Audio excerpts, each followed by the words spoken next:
Minu nimi on Riko Veskiväli ja selles videos vaatame veebruarikuu astroloogilist prognoosi. Veebruarikuus siis selline põhiline teema on Merkuuri retrograad, ehk siis Merkuur hakkab seal taevas niiviisi maa pealt vaadatuna tagurpidi liikuma. Kes see Merkuur siis üldsegi on? Kreeklased tundsid teda siis Hermese nime all. Hermes oli siis see jumal, kellel seal jalgade küljes need tiivakesed olid ja ta siis vahendas sõnumeid kõikide teiste siis selle Olympuse jumalate vahel, ehk siis ta oli selle sõnumite vahetaja. Ja ma olen siin lahti teinud ka siis selle astrotark.ee astroloogia tarkvara eestikeelse. Siin Astrotark kanalil siis alati kasutame seda tarkvara siis nende prognooside ja sünnikaartide ja transiitide analüüsiks ja praegu tulemegi siin 5. veebruaris. Merkuur on siia taevasse pandud ja siis ma mõtlesin, ma natuke kirjeldan neile lahti ka, et kes see Merkuur siis üldse on ja kuidas ta käitub, eks ju. Ja kreeklased siis ma nagu mainisin, teadsid teda selle Hermese nime all, et Kreeka Hermes vastas siis Rooma Merkuuriusele ja ta on ka siis päikesele kõige lähemal asuv taevakeha või planeet. Ma alati, kui ma sünnikaarte loen või siis tegelen astroloogiaga, siis mina lähtun rohkem sellisest visuaalastroloogia koolkonnast ka, mis on niiviisi üha rohkem pead tõstmas, et meil tekiks ka selline päris arusaam sellest, kuidas siis need planeedid seal taevas asetuvad sellisel 3-mõõtmelisel väljal ja kuidas nad siis ka tõlgenduvad siia sellesse 2-mõõtmelisesse horoskoopi, eks ju. Ja siin me näemegi, et Merkuur siis siin ilusti olemas ja alles hiljuti olid ka siis Merkuur, Veenus, Päike ja Marss olid sellises ühenduses või nad siiamaani on siin üsna koos taevas. Siis sellepärast ka siis me selle video raames siin keskendume ka siis natukene sellistele nende kolmiku ehk siis Merkuur, Veenus, Päike kvadraadile Uraanile ja siis kuu lõpus toimub see sama Marsi kvadraat ka sellele Uraanile. Mida see kõik tähendab, siis me jõuame selle juurde, aga kuna nad on siin kõik koos, siis nad ka siin veebruari jooksul siis sellist 90-kraadist suhet võtmas siis Uraaniga, kes on siin idataevas.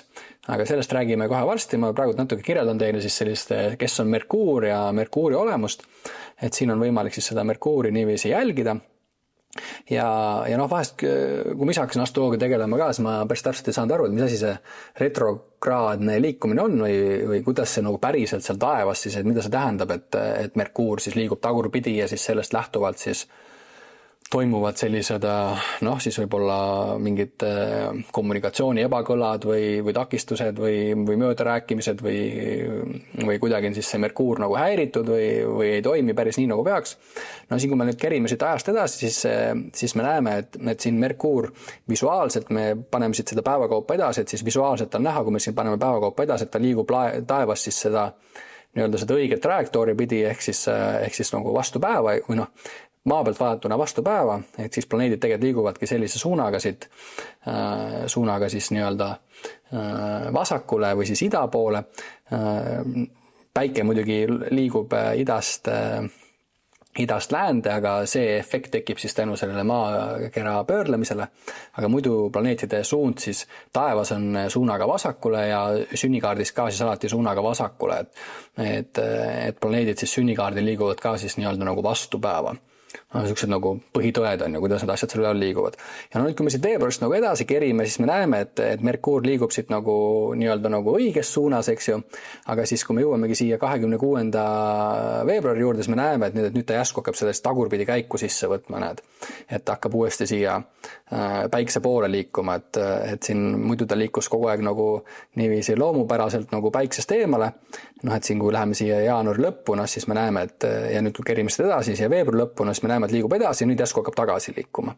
Ehk siis see tagasi liikumine ongi see retrograadne liikumine, eks ju, et planeet võtab selle tagurpidi käigu sisse. Ja sellest tuleb ka siis üldse see sõna planeet, et planeet on siis, see sõna tuleb meil kreeklastelt ja siis sellega vanas kreeka keeles siis tähendas sõna planeet või see mingi planeetos või kuidas seda õigesti öeldakse, see tähendas sellist nagu rändajat või ekslejat. Ja siis ütleme seal vanad kreeklased, et see oligi siis selline suur, selle asja nimi oli siis nagu planeetide probleem, et nad ei saanud aru, et siin on need tähed, eks ju, eredad tähed, et nemad seal püsivad paigal, nemad ei liigu ringi, aga siis on ühed tähed seal üleval, siis keda siin silmaga on näha, Merkuuri on näha silmaga, Veenust on silmaga näha, Saturni on näha silmaga, Päikest muidugi silmaga näha, et need teised siis need tähed, et silmaga vaadates ka siis Merkuur ongi tähemoodi, Veenus on tähemoodi, Saturn on tähemoodi, nad kõik on nagu väga nagu tähed, eks ju. Vanasti neid nimetati ka tähtedeks, et ma ei tea, punane täht ja pruun täht ja nii edasi. Marss siis punane täht ja Veenus siis hommikutäht on ju, õhtutäht, ehatäht, koidutäht.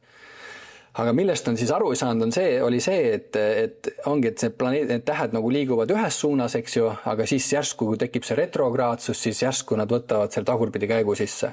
Et nendel planeetidel oli siis nagu omaenda selline, nagu nad ei allunud siis sellele suurele korrale. Et nad olid need nagu rändajad, ekslejad ja sellest siis üritati aru saada, seal oli siis ütleme, peetakse siis astroloogiat ka selliseks nagu matemaatika nagu emaks või vanaemaks, et kõik see matemaatika, mis nagu arenes seal, Pythagoorlased ja kõik siis üritasid seletada seda, et mismoodi siis need planeedid seal üleval liiguvad ja miks nad võtavad neid tagurpidi käike sisse ja nii edasi. Ja nüüd siis veebruari lõpus me olemegi sellisesse Merkuuri retrograadsusesse läheme, et see Merkuur võtab selle tagurpidi käigu sisse, mis siis juba häiris seal kreeklasi juba 1000 aastad ja nüüd ma võtan siit, et teile lihtsalt näidata, et Merkuur siis muidugi on ka kõige lähemal asuv planeet Päiksele. Et võib-olla olete kuulnud ütlust, et planeet Maa, me oleme siin, vaatame Maa pealt seda asja Tallinnast on ju, siia taevasse, et planeet Maa on 3. kivi Päikesest, siis esimene kivi Päikesest on Merkuur, teine kivi Päikesest on siis Veenus on ju, et järjekord läheb niiviisi, et Merkuur ja Veenus. Ja Merkuur siis, kuna ta on Päikesele kõige lähemal, see tähendab seda, et tal on kõige päiksem ja kõige selline kiirem orbiit ümber Päikese ja ta liigubki siis sellise nagu kõige kiiremini. Ja siis mütoloogiline Hermes oli ka selline kiire tegelane, Sifis ja Säfis ja lendas seal siis jumalate vahel ja vahendas sõnumeid. Siis ja kohe siis räägime ka sellest sõnumi vahendamisest ja Merkuuri tähendusest või kes see Merkuur on ja mida ta teeb, aga oma olemuses on temal ka selline kiirus ja liikumine. Ja niiviisi etteruutelt võib öelda, et siis Merkuur ongi seotud siis kõik sellise rääkimise, mõtlemise, kirjutamise, meele kasutamisega, siis rääkimine, mida ma praegu teen, on ka selline kiire tegevus, meel liigub kiiresti, ütleme, kõik siis selline sõna valdab siis kõiki sellist, et kuidas me infot nagu välja poole lükkame, vahendame infot välja ja kuidas me infot sisse poole võtame. Ja nüüd, kui ma siin näitan, et seda Merkuuri nagu orbiitidele ilustada natuke ka, vaata, et siin, nüüd me hakkamegi nägema seda, mismoodi on need tiire siin ümber Päikse teeb, ma natuke zoomin välja, siis on nagu tema seda orbiiti siin veel lihtsam nagu vaadata. Et siis nüüd me näemegi tegelikult tema selle orbiidi nagu sellist kiirust ja ka väiksust on ju, et näed siin ta moodustab neid tiire siin ümber selle ja näed, ta liigub niiviisi vastu päeva, et nüüd ta liigub siia Päikese taha, siis see on see tagumine kurv seal Päikse taga, mis ta teeb, see on ka hästi kiire, et näed, me võib-olla koolist mäletame, et planeedid mitte ei liigu siis ringikujuliselt, vaid liiguvad nende ellipsite kujuliselt ja siis nüüd ta jälle tuleb tagasi ja see retrograad ka siis alati toimub sellel hetkel, kui siis Merkuur jääb siis meie ja Päikese vahele. Et see on siis selline, seda võib siis niiviisi vaadelda, et näiteks kui kiirem auto sõidab maanteel aeglasemast autost mööda, siis tekib ka selline efekt, kus siis mõlemad autod küll liiguvad ühes suunas, aga see kiirem auto sõidab sellest aeglasemast autost mööda, siis tekib ka selline visuaalne efekt, et üks auto jääb tahapoole, kuigi nad mõlemad liiguvad samas suunas. Et siin võib vaadata ka korra seda heliotsentrilist sellist mudelit. Siin me oleme siis veebruari alguses ja kui ma panen siit kerima, siis me näeme seda, et siin jõuame siia 24 veebruar, mäletad, et 26 veebruar siis on see, millal tekib see retrograadsus, eks ju. See ongi siis see, millal see Merkuur jääb siia siis selle maa ja taeva vahele või selle maa ja Päikse vahele. Ehk siis tekib selline visuaalne efekt taevasse, et nii-öelda see nagu auto sõidab mööda maanteel teisest autost, et siis see aeglasem auto siis nagu jääb tahapoole või noh, seal tekib selline sarnane efekt, on ju. Ja noh, siis selle asja nimi on ka muidugi siis konjunktsioon, et kui kaks planeeti on ühel joonel, on ju, siis seda nimetatakse ka konjunktsiooniks. No siin, siis me näeme ka, et siin, kui ma siit nüüd tagasi kerin, siis meie siia praegusesse hetke, vaatame siin, me juba jõudsime siia 2027 minna, aga lähme siit natuke ajast tagasi, noh, nüüd me ilusti näeme, mismoodi see Merkuur siin liigub. Noh, et konjunktsioon on siis see, kus planeet satub kokku taevasse, on ju, et siin on siis Merkuuri ja Päikese nii-öelda konjunktsioon. Noh, siis muidugi on veel ülemine ja nii-öelda see eesmine konjunktsioon ja tagumine konjunktsioon, et siin on siis hetkel on see tagumine konjunktsioon, noh, siis Merkuur on selline pisike, ta on nagu sealpool Päikest. Ja nüüd, kui siit kerime tagasi, siis kerime nüüd siia sellesse meie hetke, et siis me näeme, et samamoodi tekib selline konjunktsioonilaadne efekt siia. Noh, nüüd on näha siit. Igal juhul siis ütleme siin 26. siis võtab see Merkuur tagurpidi käigu sisse, noh, võib-olla sai nagu natukene selgemaks see, mismoodi siis see retrograadsus nagu toimub. Ja kes see Merkuur siis on ju, et mida ta siis endast kannab ja väljendab ja miks see siis retrograadsus on ka võib-olla selline oluline aeg või tasub siis võib-olla meeles hoida. Noh, siin vaatame siis natuke selle Merkuuri kirjeldusi, et ma loen ette nüüd siit, et Merkuur esindab mõistuse, mõtlemise ja ideede liikumise või vahetamise põhimõtet kõne, kirja ja muude suhtlusvormide kaudu. Noh, see, mida ma siin teen ka, on väga merkuurilik ja noh, ma vahendan informatsiooni, ma vahendan teile tähtede ja planeetide seise. See on juba väga merkuurilik. No, vanal ajal siis Kreekas-Roomas ka astroloogiat ja ka õigust peeti siis, et see oli nagu Merkuuri nagu all, on ju, et see oli väga merkuurilik. Oli siis astroloogia ise või astroloogid, kes siis vahendavad tähti või siis õigusmõistjad, kes vahendavad siis nagu õigust. See valitseb võimet mõtestada ja suhelda, väljendada, kasutada sõnu ja keelt, analüüsida ja mõista, õppida, tajuda, vahendada, edastada ja ühendada. Merkuuri arhetüüp on seotud Kreeka mütoloogia tegelaskujuga Hermes. No, see on üks selline jumal, keda kõik teavad kuskilt multikatest või filmidest või kujund, mis on tugevalt kaasas, ütleme siin lääne tsivilisatsioonis, eks ju, Hermes, Rooma Merkuuriusega, jumalate sõnumi toojaga.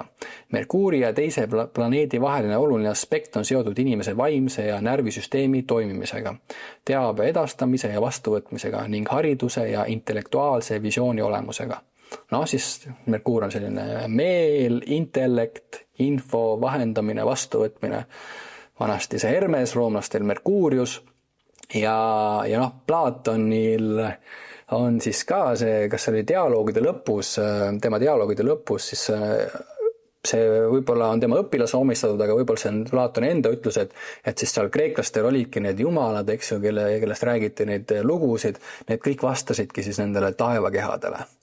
Nende omadustele, kuidas nad liiguvad, mis värvi nad on ja see ei on nagu ainult selline meelevaldne seos, vaid tõepoolest sünnikaartidest siis, kui me vaatame, milliseid suhteid siis need planeedid võtavad siin teiste planeetidega, noh, kohe siin me vaatame seda Uraani ja selle kolmiku suhet, et siis tõepoolest ka need avalduvad inimese elus niiviisi, tema iseloomu omadustes, tema põhi sellises elutees, tema tugevustes, tema nõrkustes.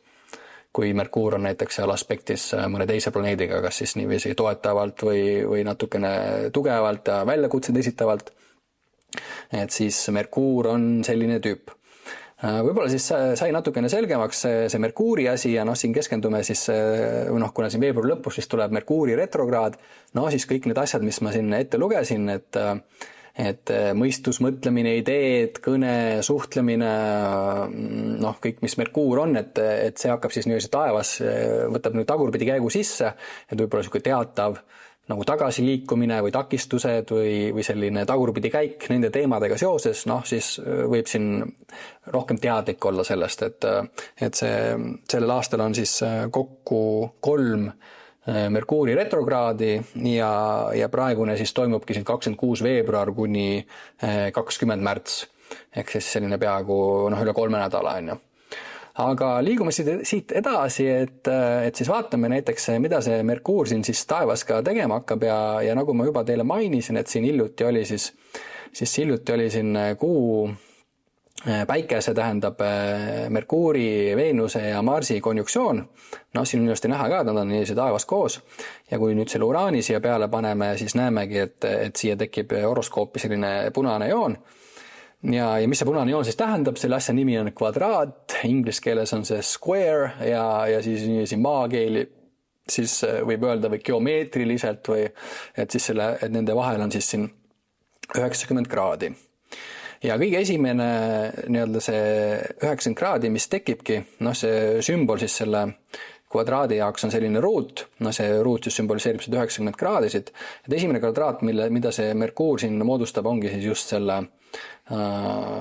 Uraani ja Merkuuri vahel ja siis ta niiviisi järjest läheb Veenusega, siis läheb Päikesega ja siis seal kuu teises pooles Marsiga.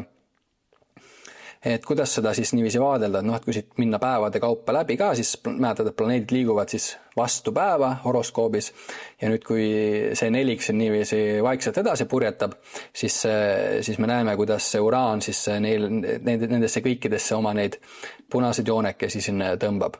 Vastavalt sellele, kuidas siis need planeedid liiguvad siin palju kiiremini kui Uraan on ju, kuna nad on päiksele palju lähemal, nad on kiirema orbiidiga, siis me ka siin, kui me päevi edasi kerime, siis me näeme, kuidas nad siit niiviisi vaikselt edasi liiguvad.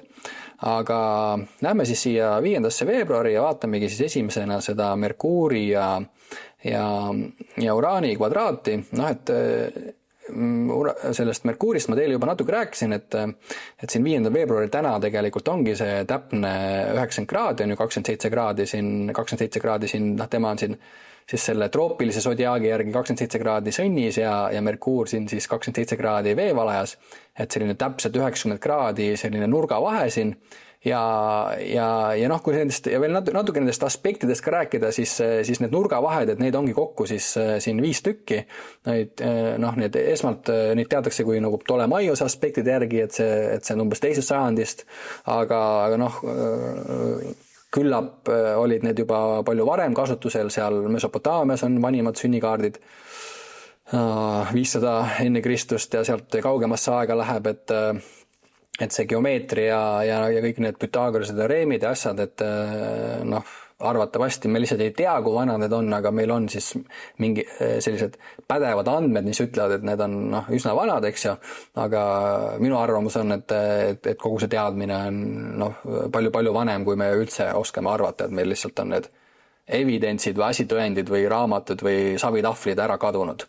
Aga põhimõtteliselt selline matemaatiline suhe, 90 kraadi, selles mõttes ka nagu Johannes Kepler nimetas neid suhteid ka nagu sellisteks reaalseteks asjadeks, sest see on puhas geomeetria.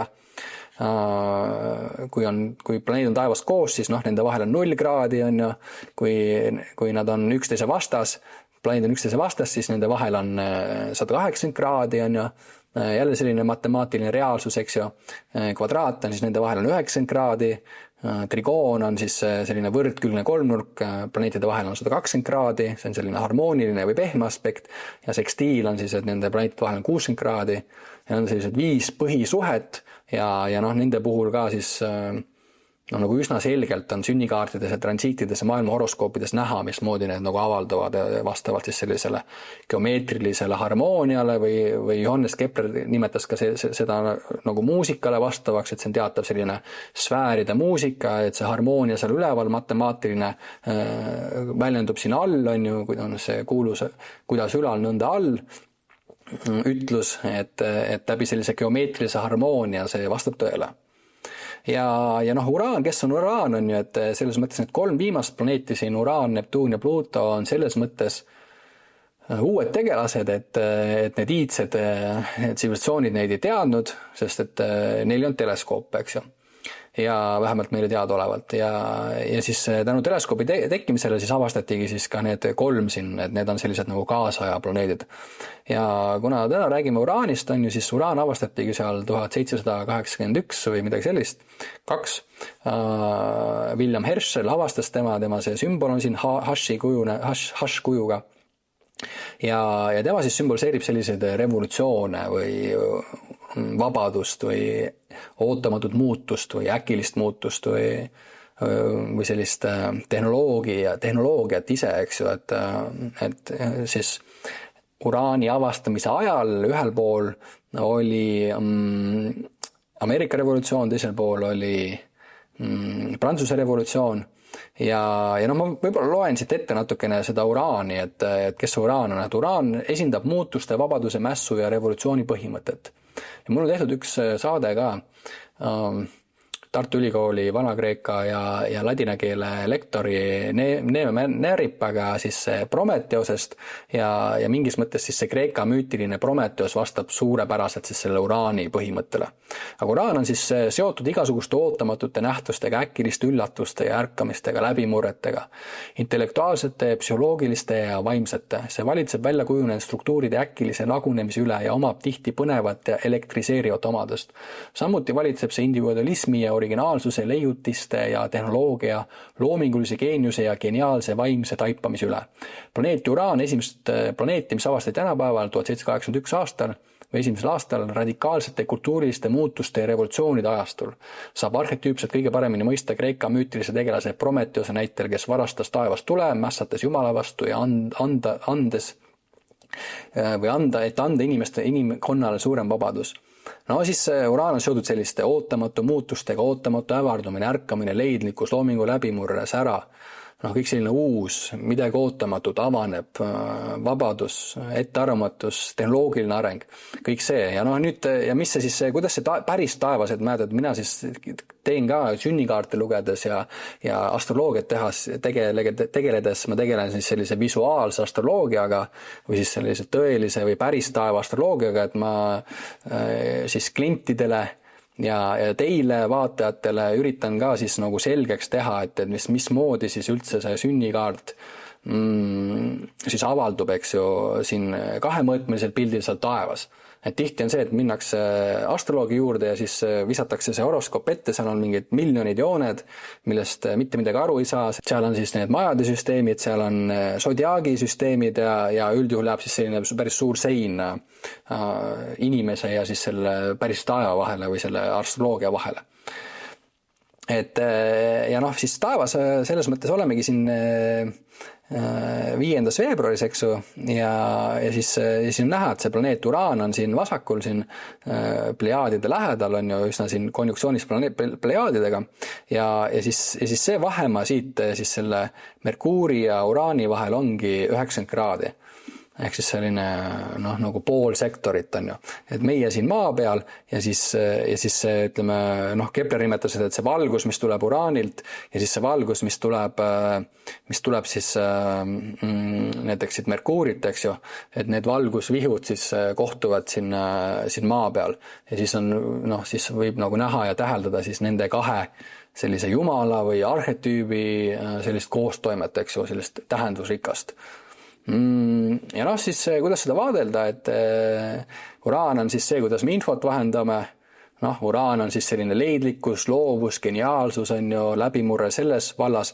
Siin Astrotark lehel on ka siis iga siis planetaarse suhte jaoks neid kombinatsioone hästi palju, aga siin on siis väga hästi ära tõlgitud siis need kombinatsioonid, need transiidi omadused, siis muidugi ka siin need perioodid, millal need aktiivsed on, et siin näeme, et 5. veebruaril siis täna on Merkuur kvadraat Uraaniga täpne, siis kuidas ta võib välja tulla, et ja siis nendel omadustel, et see arhetüüpne astroloogia toetub ka sellisele jungiaanlikule psühholoogiale, et siis kui need suhted seal üleval tekivad, siis täna vaatame siis Merkuuri, Uraani, Uraan, Veenuse, Uraan, Päikese ja Marsi suhteid, et kui need siin tekivad omavahel, siis need, kuidas nad avalduvad, et seal on nii-öelda see vari ja see potentsiaal või selline pluss ja miinus. Igal nende planeedil on siis selline, kõikidel suhetel on nii-öelda see pluss ja miinus ja need pluss ja miinus on omavahel ka mina olen täheldanud ja arhetüüpsed astroloogid on siis täheldanud, need on omavahel väga tugevalt seotud, et see pluss toob esile selle miinuse ja vastupidi, et kui need dünaamikad või need suhted on nagu hästi väljendunud, on see miinus, kui on hästi väljendunud, siis on see pluss ja kui on siis võib-olla nagu ebakorrapäraselt väljendunud, siis on just see negatiivne pool või see miinuspool, eks ju. Aga no siin, ja kuna siis tegemast on kvadraadiga, siis ta võib ka rohkem olla kaldu selle varju poolele, aga ei ole nii, et üks või teine, vaid et nad on alati ka nagu koos, on ju. No siin, kuidas siin võib siis vaadata, et loeme siis natukene, et uus teave, mis destabiliseerib inimese välja kujunenud vaateid või sunnib plaane muutma. No siis näeme, et see sinu vaade, sinu meel, sinu intellekt ja nüüd uraan siis on see ootamatu muutus või ärsk muutus, lööb sinna vahele siis midagi teistsugust, on ju. No iha ebatavaliste ideede ja vaimse erutuse järele, eksentriline mõtlemine, veidrad ideed. No pluss poole pealt siis vaatame, mis siin välja tuleb, et siis võime uurida ebatraditsioonilise perspektiive ja uudseid ideid. Teaduse esoteeriliste uuringute huvi, tehnoloogia, teaduse esoteeriliste uuringute vastu, astroloogia vastu. Keeleanne, ebatavalised suhtlemisviisid, jäljendamine. No siis nii-öelda see Merkuur, see kõne, keel, meel, intellekt ja siis uraan sinna löömas siis sellist midagi uut sinna toomas, on ju. Noh, selline suhe on ju. No siin järgmisena siis näeme seda Veenust. No see on üldse selline huvitav kombinatsioon siin koos, et siin on see meel on siin koos, siis Veenus on siis, Veenus on siis see kreeklaste see Afrodite on ju. Armastuse, ilu ja viljakuse jumalanna. Veenus on siis taevast ka see kolmas kõige eredam taevakeha, ehk siis ütleme see kõige eredam täht on ju kõige ilusam täht, kõige eredam täht, kõige selline harmoonilisem, siis ta on seotud elu kõik sellise harmoonia, ilu, sellise kaunite kunstide poolega. Ja see Uraan on siis mingis mõttes midagi uut nagu toomas siis kogu sellesse nelikusse siia ja kindlasti siia alustades Merkuurist on ju, siis ta toob sellise Veenuse sellise ilu põhimõtte sinna sisse, et selline ootamatu ilu või ilu, ootamatu uue ilu mõõtme kogemine kunstiteoses või muusikas või looduses, huvi eksperimentaalsete kunstivormide, rõõm astroloogia esteetilisest dimensioonist, kosmosest, kunstiteosest. Kosmos kui kunstiteos on ju, see on ka minu arust selline astroloogia põhiline vili on see, et ta toob mingis mõttes sellise esteetilise taeva naudingu meile tagasi on ju, et mis on ilusam kui siis täiskuu või Veenuse taevas vaatamine või Jupiteri taevast ära tundmine või üldse nende tähtkujude tundmine või augusti ööl siis tähistaeva vaatamine, et 1000 aastat siis vaadeldi seda taevast, tegeleti visuaalastroloogiaga, räägiti lugusi nendest tähtedest, eestlastel on palju lugusi, varsti tahaks teha siin mõne etnoastronoomiga saate, olen juba ammu seda plaaninud, et visuaalastroloogia mõte on ka siis mingis mõttes nagu taasluua siis suhet terve selle taevaga, kus on siis sellised, siin on muidugi siis need konstellatsioonid, mis on siis nagu Zodiaagis, need on 12 tükki või seal 13 tükki, aga siis muidugi neid tähtkujusi on ju seal üleval palju rohkem on ju siin, ma ei tea, Kotkas ja Veelind ja Herakles ja siin Maokandja ja Andromeda ja igasuguseid tegelasi seal üleval ja kreeklastel siis tegelikult see taevas rääkis seda lugu. Taevas oli õpetus, samamoodi indiaanlastel, et iga tähtkuju seal kandis mingit väärtust inimeste jaoks, rahva jaoks, selle maarahva jaoks, seal kandis väärtust laste jaoks, kandis väärtust meeste jaoks, noorte naiste jaoks, abielupaaride jaoks, seal taevas oli siis nii-öelda see medicine on ju. Taevas oli see, taevas oli harmoonia, taevas oli ilus, taevast tulid need lood. See ka üsna hästi tegelikult kirjeldab seda Uraan ja Veenust on ju, et selline ootamatu ilu kogemine. Võib-olla see video ka aitab siis nagu tajuda seda taevailu või läbi sellise visuaalastroloogia, mida mulle meeldib harrastada on ju. Mida ma tunnen ka, et miks minust on see nagu õige astroloogia ka, et me nagu saame nagu päriselt selle taevaga nagu tuttavaks ka, et mis mõte on lugeda siis raamatutest, mida see astroloogia tähendab või sellise kahemõõtmise pildi pealt, et millest me üldse aru ei saa, kuidas see toimib, et ikkagi meil peaks nagu selle päris taevaga suhe tekkima, et siis me ka vahetult nagu tunneme teda. Siis Uraan on päikesega siin kvadraadis on ju, mida kui me läheme siin edasi, et siin, millal ta see päiksega seda täpselt teeb, on siin 16. veebruaril kuu keskel Uraan päikesega, eks ju. Siis see on ka selline, ütleme, selline isiklik läbimurre või enese ja elu suuna ärkamine. Päike ongi kõik meie selline isiklik pool, meie selline ego ja minapilt ja kuidas me elus paistame ja esile tuleme. Siin võin natuke lugeda teile, et päike esindab sünnikaardis elu, energia ja teadliku mina keskset põhimõtet. Nii nagu päike on päikesesüsteemi keskne objekt, on päike ka sünnikaardis peegelduva individuaalse psüühika keskne objekt. Et päike on see selge, see keskne, see sinu elus ka see sama asi. See on seotud inimese põhilise isikliku identiteediga elus. Ma olen John Smith, see olen mina, see on see, mida ma olen teinud ja sinna ma lähen ja nii edasi. Et kõik need mina laused, mina, seda, see on kõik see meie päike on. Ja kui sünnikaardis siis mõni planeet asub päiksega tugevasse suhtesse, nagu minul on siin Jupiter ja Merkuur on ju kvadraadis Marsiga päike, siis need planetaarsed arhetüübid tulevad ka sinu elus tugevamini esile. Need on öelda need siis sinu sellised nagu põhilised iseloomujooned. Ja ma olen siin sadu sünnikaarte lugenud on ju klientidele ja veel rohkem seal ka siis nagu vaadanud enda astroloogilise uurimustöö kaudu. See on hämmastav, mismoodi, kui sul on päiksega mingi planeet suhtes, siis need teemad on sul aktiivsed siin ja siin astrotark.ee lehel saad enda sünnikaarti vaadata. Kui selline huvi on olemas, siis selle platvormi ma selle jaoks tegingi. 7 päeva saad tasuta proovida ja muidugi saad transiite jälgida, et kuidas sinu sünnikaart siin keskel ja planeedid siin väljas, kuidas sul praegud planeedid mõjutavad.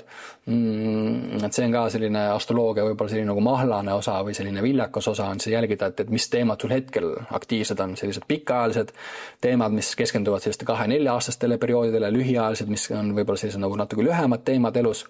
Et selles mõttes astroloogiline uurimustöö on mingis mõttes ka nagu suhte loomine taevaga ja siis selle suhte hoidmine ja selle taeva äratundmine ja võib-olla nende tähtkujude äratundmine. Ma olen ka seda rada siin hakanud kõndima nüüd nagu pidevalt siin juba nüüd 3. aasta jookseb, aga esimesed kokkupuutud olid siin juba 6 aastat tagasi. Et mida rohkem sa seda taevast ära tunned, siis minu arust seda rohkem sa tunned nagu iseennast ära. Kuidagi mõnusam ja kergem on nagu elada siin maailmas, ja tore on siin ülesse vaadata ka, et indiaanlased alati ütlevad, et pange nagu pea sinna ülesse, et kui sa hakkad siin ülesse vaatama, linde vaatama ja ära tundma ja tähti, siis su elus hakkavad asjad paremini minema. Igal juhul, Uraan päike, selline enese elusuuna ärkamine, isikliku vabanemise tunne, suurem avatus oluliste elumuutustele, siis varjupoolelt võib olla selline rahutu vajadus pideva muutuse järele, loomingule impulss koos raskusega säilitada suunda piisavalt kaua, et ülesanne lõpule viia. Selline ettearvamatu eksentriline käitumine. Uraan on siis selline ettearvamatu eksentriline, päike on see meie olemus on ju. Kõik sellised teemad. Ja siis siin kuu lõpus 27. Kerime edasi, siis Uraan läheb selle Marsiga kvadraati ja see on võib-olla siis nagu selline, nagu siuke kõige selline kurjakuulutavam võib-olla, et kui võib nii öelda seis, et kui need siin Merkuur, meie meel on ju intellekt, Veenus siis selline sotsiaalsus, ilu, harmoonia, armastus, päike meie see põhiolemus, sellised nagu leebemad osad inimese psüühikast või nendest põhimaatriksist või sellest põhituuma olemusest või nendest põhijumalatest on ju, siis Marss on pigem selline nagu agressiivsus, tegutsemine, julgus, kaitsmine, plahvatused, selline agressioon, vanasti oli seotud ta sõjaga. See on ka suur teema, et kus me üldse planeetidele nimed saame, siis roomlased kutsusid teda Marsiks, kreeklased kutsusid teda Aareseks, sõjajumalaks. Üks mu tuttav indiaanlane ütles niiviisi, et kust valge mees on nendele planeetidele need nimed võtnud.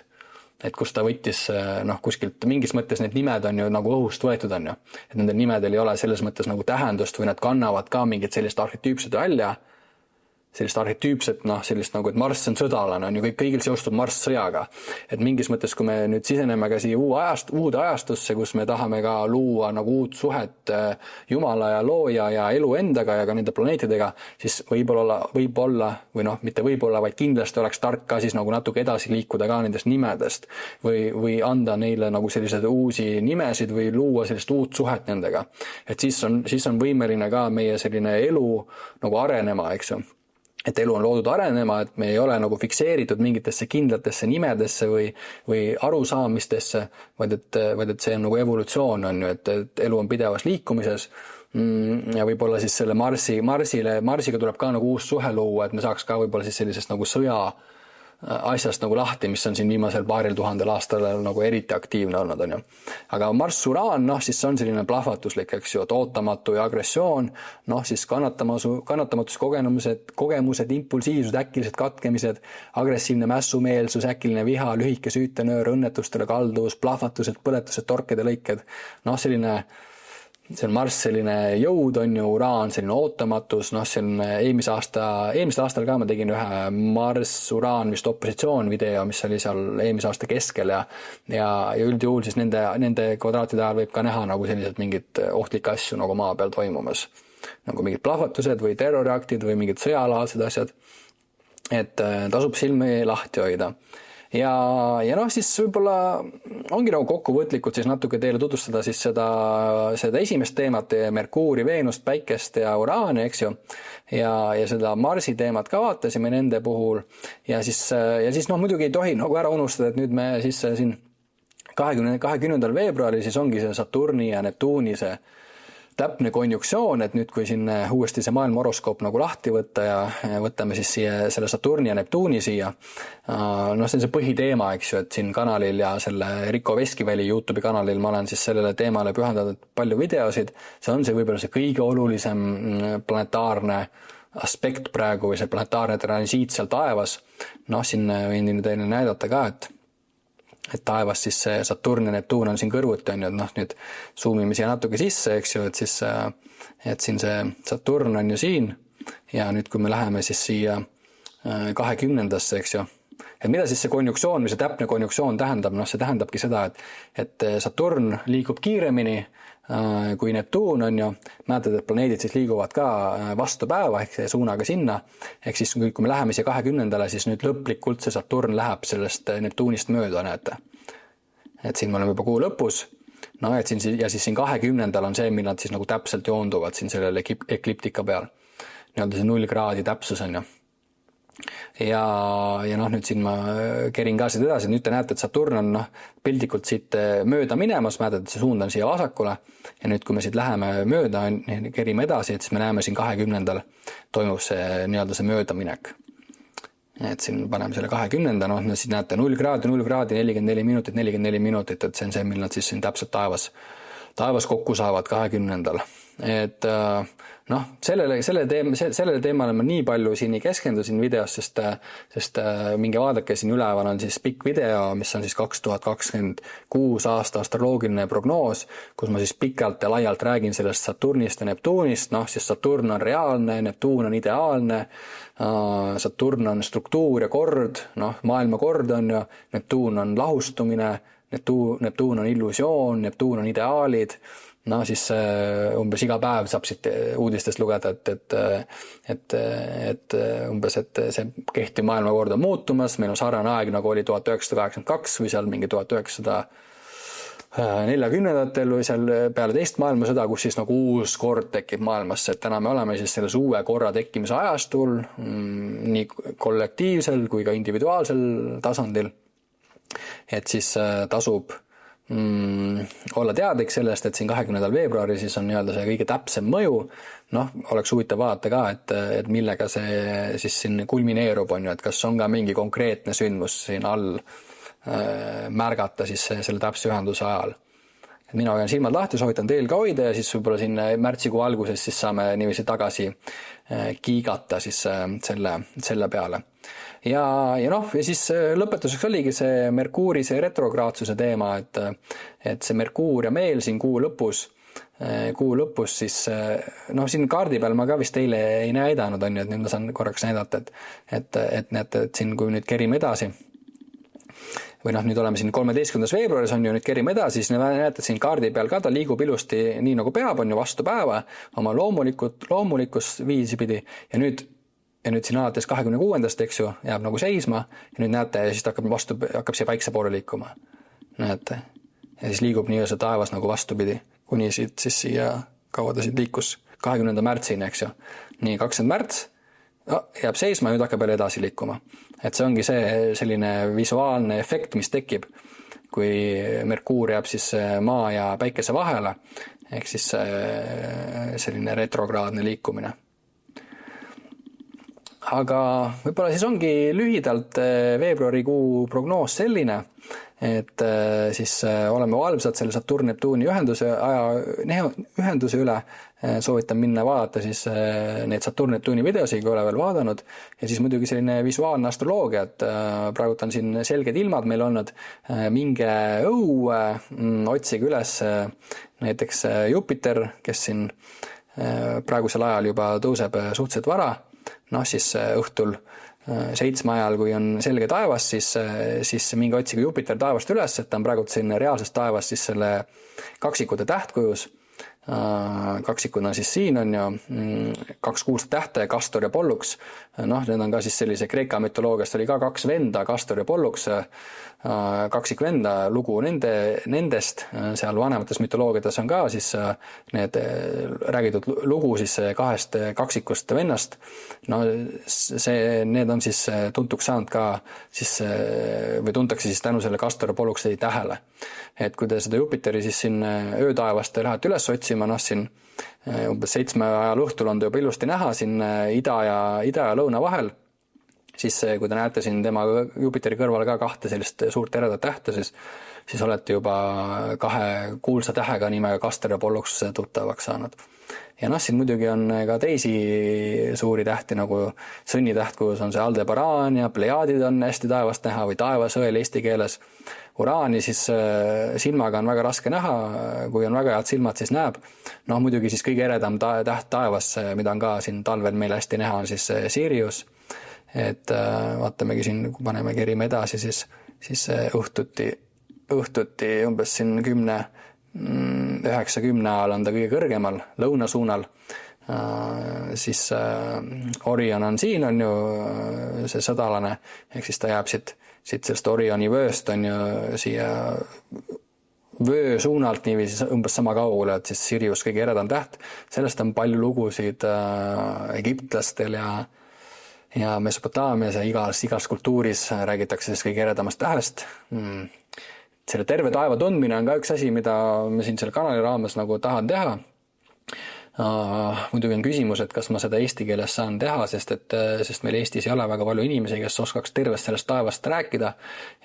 Aga räägin ja teen nii palju, kui neid inimesi on ja võib-olla üks, et siis toimub ka selline rohkem ingliskeelne sisuloome, aga mitte nüüd lähitulevikus. Ja aitäh teile, et vaatasite siis käesolevat videot.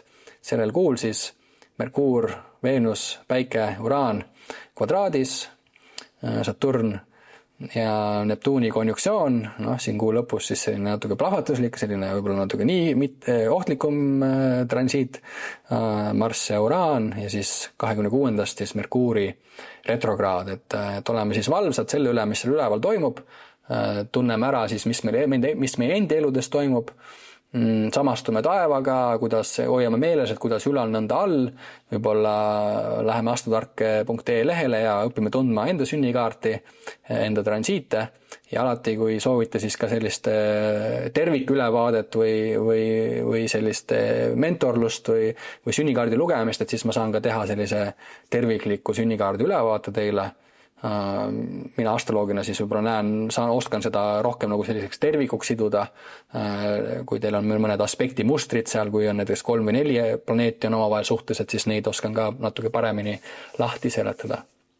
Aga järgmine video juba järgmisel nädalal, siis vaatame äkki mõndasi transiite või mõndade märkimisväärsete inimeste sünnikaarte ja järgmiste kordeni. Tšau!